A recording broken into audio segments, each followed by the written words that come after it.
Hey guys, Terence from Charge Back Forward here. I just finished watching the Sony E3 press conference. Wow!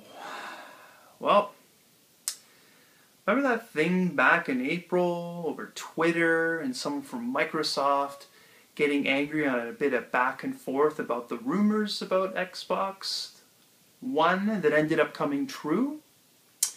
Remember what that guy said? Deal with it? Sony dealt with it. No restrictions on physical discs. You can trade, resell, lend, everything. None of that crap, draconian restrictions. Good on you guys. It gets better. No online authentication. No 24-hour check-in. Oh yeah. Sony is releasing the PS3 for $399, not $499. So, let's get into this. They're not screwing around with your games. You don't need to be online to play offline games. $100 cheaper. Do I need to go any further? Okay, I'll go further. Alright, so Sony started off the press conference by really stating the fact that they are a gaming console. And through the next 90 minutes, or however long it was another long presser, they hammered it home. Sure, they had that boring little bit when they talked about the entertainment integration, but we knew it was coming. I mean, well, Sony is a huge player in the entertainment industry, so this was expected that there would be movies unlimited and music unlimited. Not really my thing, so not going to cover it. I kind of zoned out and ate pizza, but all the same. I'm kind of still wound up about the press conference, and especially after watching the Microsoft one earlier today, and if you haven't seen my reactions to it, link, you'll know where I'm coming from this. I was not impressed with Microsoft's offering. They did not address any of the issues. They didn't say any reason why it would benefit you and I, the consumer. But Sony came out and did something different. They showed great games, showed their commitment to you, the consumer, and I really appreciated how Jack Tretton portrayed himself, how he held himself. He was very relatable, very human. It felt like he was talking to the audience as opposed to giving a clearly memorized speech complete with hand movements. Now, Sony's press conference did start 20 minutes late, but you know what? The time we sat and waited was well worth it. I want to take a moment to talk about the stage layout that Sony had for their conference. Absolutely beautiful. It was a panoramic, super wide screen, projection screen, and it was gorgeous. It was very, very slick. Whenever they had a demo play, it would be on a big section of it, and then everything else would kind of lend itself to the presentation. It was very dynamic. As an audio-visual video person, I wish I could have been there to see that, because that was just, the screen was huge. I was happy to see that they did spend some time talking about the PS Vita as well as the PS3. When it came to the PS Vita, they dropped a nice little bomb that The Walking Dead would be coming, and I'm not talking about Survival Instincts, I'm talking about the Telltale game, would be coming to the Vita this summer, as well as Season 2 of that acclaimed series.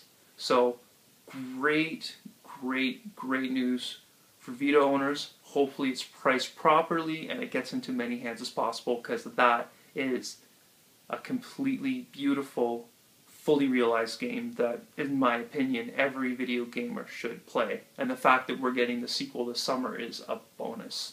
I found it funny how they were obviously positioning the PS Vita as an accompaniment piece to the PS4. Whereas with the Smart Glass and Microsoft, I found a problem with this. The PS4 seemed to be a little more geared towards, hey, if you got it, cool. This is what you can do with it.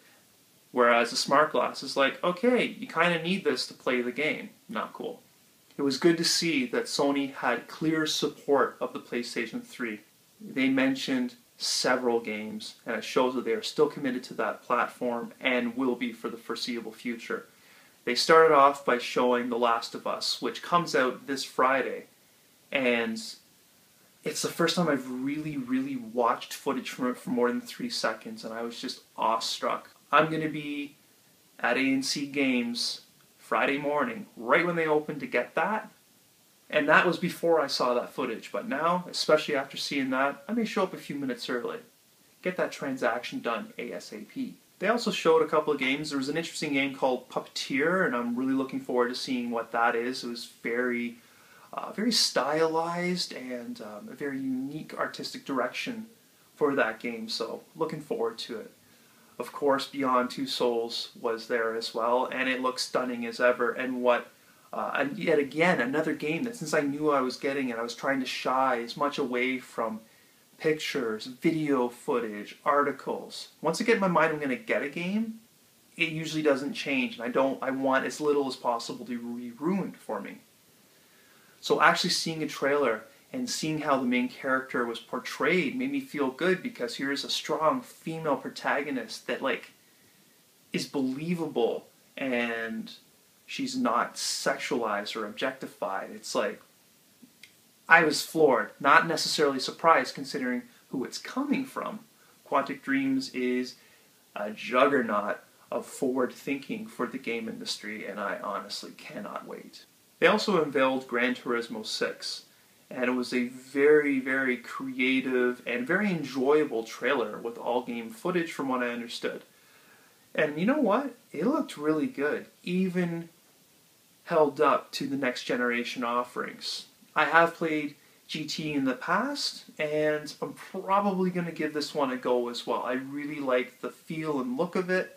I'm going to be paying close attention to the development of that game in the coming months. It was nice to see Batman Arkham Origins there as well. Even though it is not an exclusive, it was still my first opportunity to see the game in action, and I've fallen a bit behind, but I got parts 1 and 2 on deck, and seeing that as the prequel coming down the line in the fall, I gotta get on those 2 games because that one looks really interesting. Rockstar does not have a presence at E3, but was nice to hear Sony address them and say that there will be a bundle released tied in with Grand Theft Auto 5. Now, it's obviously going to come with the game, and it's going to come with a headset as well. Whether or not the PS3 will be branded in some way remains to be seen. They usually don't do that, but that's okay. Anybody at this point that doesn't have a PS3, that would be the bundle to pick up, because Grand Theft Auto is sure to shock and make people angry, but as a whole, I'm sure it's going to be an immersive experience, and it's going to be like pretty much every other Grand Theft Auto game. Even though they say it's taking different directions, I'm talking about the immersion and enjoyment of it. I've cleared the majority of Grand Theft Auto games personally, but I've had way more fun just tooling around and finding areas and finding crazy tricks to do. I mean, my friend Dave and I would go to the top of a building in GTA 4, jump off as we're cooking a grenade, and then kind of blow up and fall. Completely useless, completely crazy, but loved doing it. I'm not sure if I caught this right because it was live and I was excited, but from what I understood, 300 games are coming to PS3 by the end of the year. Great commitment, Sony. It's good to see that you're not going to drop it like some other companies have dropped previous consoles in the past. It makes me happy and continuing to own a PS3 console, and a PS3 console that is the same console at launch. So really getting my bang for my buck there. Finally, we were able to see the PS4 console. When they first kind of showed pictures, I'm like, wow, it's just another black box. And I didn't really think anything of it. But when it was in their hands and they started turning it around, and I could see it was so much more than a box with beautiful lines. It was so elegant and simple in a certain sense, but very extravagant in another.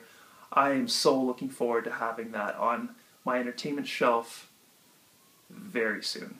So just from Sony's first-party developers, there are over 40 games currently in development, and a third of them are brand new IPs. This is very good news considering Sony's developers bring forth a very strong quality of video game. And then they got more into the games. The first one that they showed was a trailer for a game called The Order 1866, and it looks like some form of steampunk adventure that happens in London, and it was just a trailer even though it happened in-engine graphics.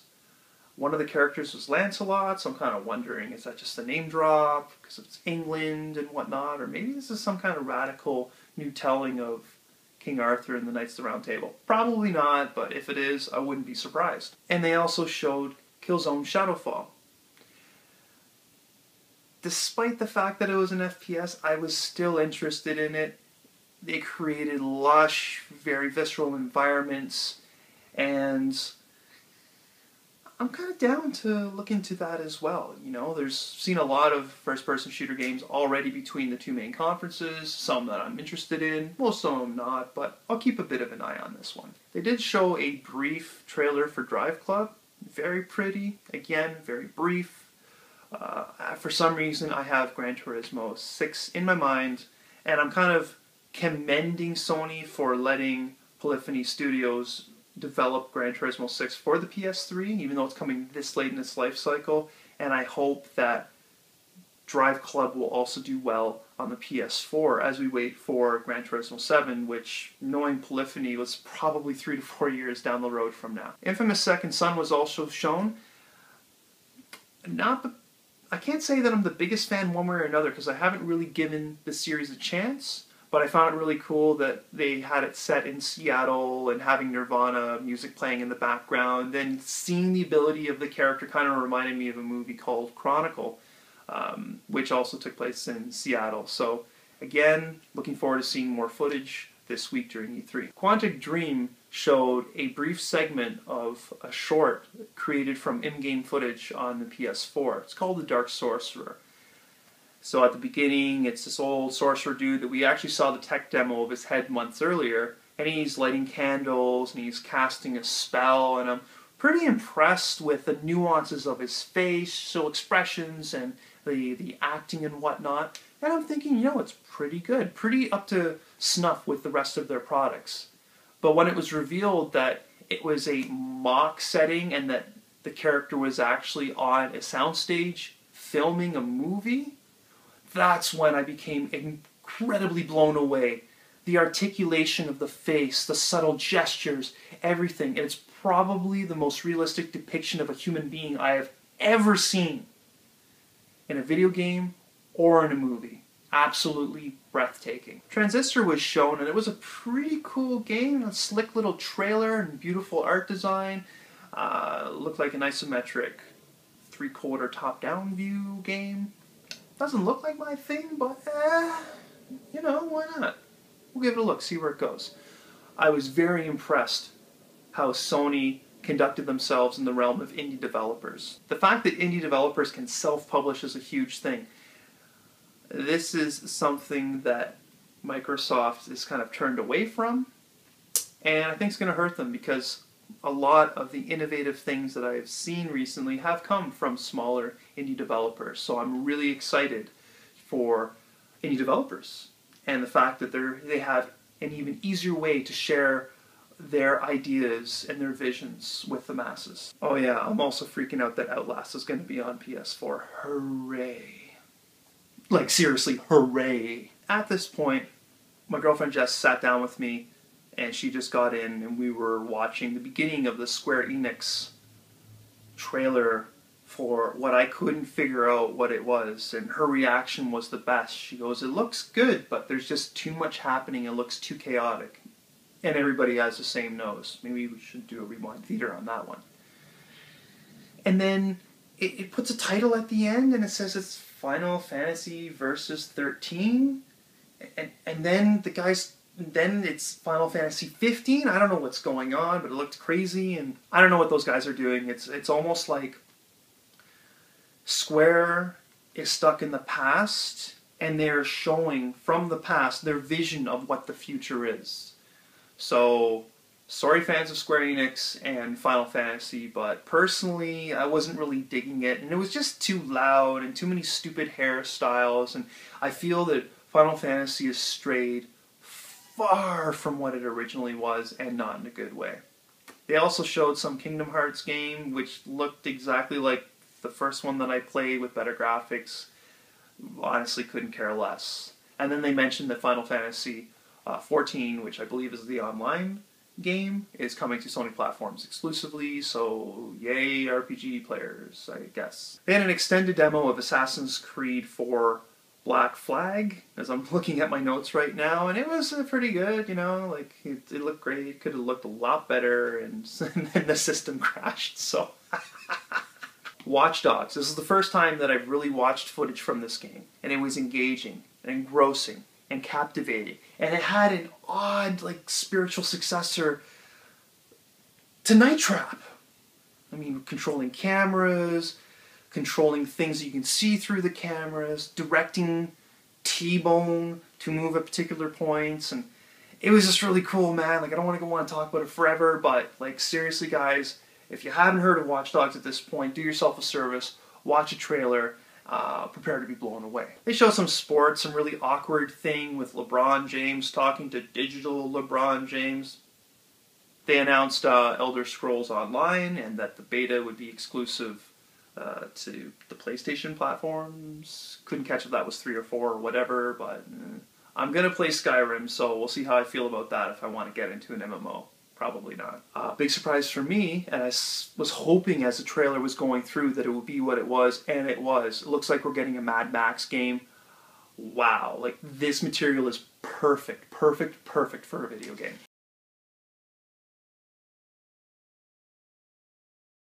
And then they closed stuff off with the words we needed to hear. Because the way that Microsoft is going right now, it is very pro-capitalism, very anti-consumerism. And having Sony say those words, no restrictions on physical copies of games, no required internet check-ins, and a price point of $399, that's a slam dunk. If I had to choose right now between Sony and Microsoft as to who won E3 based off of the presser, well, I think you know who my choice would be. But we still have a Nintendo Direct video thing that I have yet to see because I'm hours away from it at this point. So, judgment will be reserved. That being said, Nintendo is in a bit of a brighter light as a game platform after Microsoft's whatever that was. Guys, thanks for tuning in, and check back soon for my impressions and my reaction on the Nintendo Direct video. And until then, I'm Terence from Chargeback Forward.